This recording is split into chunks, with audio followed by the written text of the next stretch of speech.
இதுக்கு முன்னாடி போன அப்டேட்லேருந்து 2 எமௌண்ட் நம்மளுக்கு ஃப்ரீயாக தான் தந்தானுங்க. அந்த எமௌண்ட் எத்தனை பேர் எடுத்திருப்பீங்க அப்படின்னு சொல்லிட்டு நம்மளுக்கு தெரியல. ஆனால் நம்ம எடுக்கிறதுக்கு இன்னும் 10 பாயிண்ட் ஆகுது. அது எப்படி ஏறுச்சுன்னா, இந்த அப்டேட்டில் வந்து நிறைய வந்து அதிகமான ஒரு பாயிண்ட் ஏற்றதுக்கான ஒரு விஷயத்தை கொடுத்துக்கிறானுங்க. அதில் வந்து நான் விளையாட பாயிண்ட் வந்து நம்மளுக்கு ஏற்றுக்குது. இன்னும் நான் எடுக்கிறதுக்கு இன்னும் 10 பாயிண்ட் தான் இருக்குது. சரி என்ன பண்ணலாம் அப்படின்னு சொல்லிட்டு தேடினே வந்தேன்.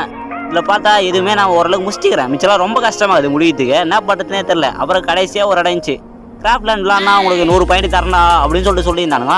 சரி நம்மளும் கிராஃப்ட்லேண்ட் ஓரளவுக்கு விளையாடிருப்போமே, சரி போய் பார்க்கலாம் அப்படின்னு சொல்லிட்டு கிராஃப்ட்லேண்டில் எங்கடா இருக்குது சரி நான் உள்ளே போய் பார்த்தேன்.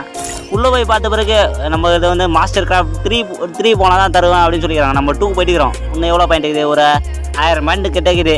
இந்த 1000 பாயிண்ட் எப்படி அது ஒரு நாளைக்கு ஒரு 5 மேட்ச் கூட ஒரு 500 பாயிண்ட் மட்டும் தான் தருவானுங்க. மாஸ்டர் கிராஃப்ட் 3 போனால் வேறு நம்மளுக்கு வேறு ஒரு எமௌண்ட் வேறு எக்ஸ்ட்ரா வேறு வந்துடுறான். சரி அந்த 1000 பாயிண்ட் ஏற்றிடலாம் அப்படின்னு சொல்லிட்டு நானும் ஒரு 4-5 மேட்ச் போனேன். 4-5 மேட்ச் இந்த ரூம் மேட்ச் மாதிரி வேறு ட்ரெஸ்ஸு மாற்றுற அந்த இதெல்லாம் இருக்கும்.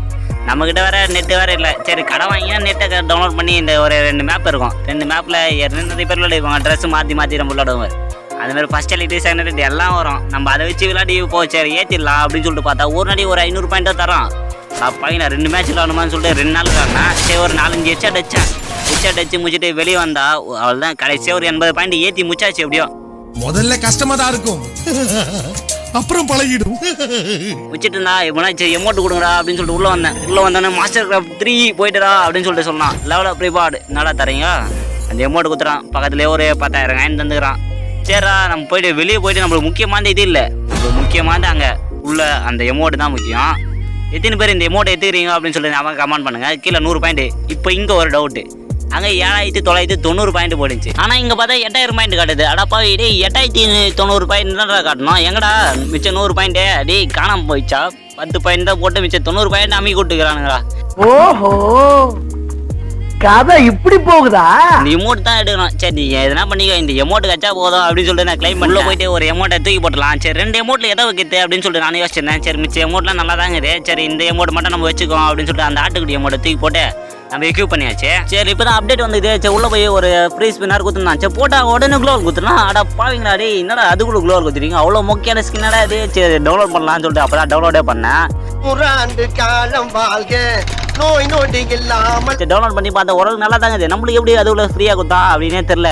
சரி கொடுத்த அளவுக்கு லக்கு அப்படின்னு சொல்லிட்டு நம்ம மேட்ச் விளையாடமே நம்மளுக்கு தந்தான். சரி உடனே போய் நம்ம ட்ரைனிங் ஆரம்பிக்கலாமா? என்ன சொல்றீங்க? ஒரு ட்ரைனிங் போயிட்டு நம்ம எமௌண்ட் ஷாட் வச்சு பார்ப்போம். இந்த எமௌண்ட் போட்டு நல்லா இருக்குதா அப்படின்னு சொல்லிட்டு ஃபஸ்ட்டு போட்டால் வேற எமௌண்ட் போட்டுக்கிறேன்.